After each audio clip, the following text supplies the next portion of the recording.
ඔයාලට මං ඊයේ දුන්න ගෙදර වැඩ ඔක්කොම කළාද? ඔව් ඉතින් ආනුගේ වැඩත් එක්කම කෙරුවා. හරි දැන් පොත් පෙරලා ගන්න. ජැක් ප්‍රවර්ට්ගේ කවිය ගන්න. ඔයාලා දන්නවද මේකේ තේරුම? අද මේක ඉගෙන ගන්න වෙනවා හෙට තියෙන පැවරුමට. මං බලාපොරොත්තු වෙනවා හෙට මං එනකොට ඔයාලගේ පොත් ටික මගේ මැසුට තියෙයි කියලා.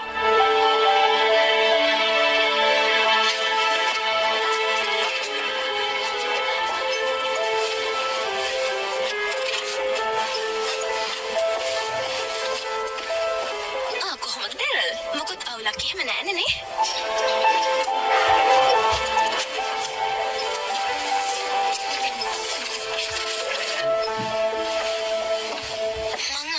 අපචාරණයක් කරන්න මිස් ග්‍රේලින්. ඔයා කියන්නේ මට ඔය වගේ දේවල් අනුමත කරන්න කියලාද? නැහැ, එහෙම නෙවෙයි. මං එක කළේ මගේ ආත්ම ආරක්ෂාවට. මට ඒක කරන්න වුණා. ළමෙක් ඔය වගේ වතුරට තල්ලු කරන එක හරියද? මගේ අම්මට කවුරු හරි මොනවා හරි කියනකොට මට ඉවසන් ඉන්න බෑ. මගේ අම්මගේ අවුරුද්දේ ගොඩක් අසනීප වුණා. ඒ හින්දා යක් කොණ්ඩේ ඉක්මනට සුදු වුණා. කොණ්ඩේ සුදුයි කලුයි කැතයි කියද්දි තමයි. ඒ වගේ කොණ්ඩයක් කැපිලා පේනව නේද?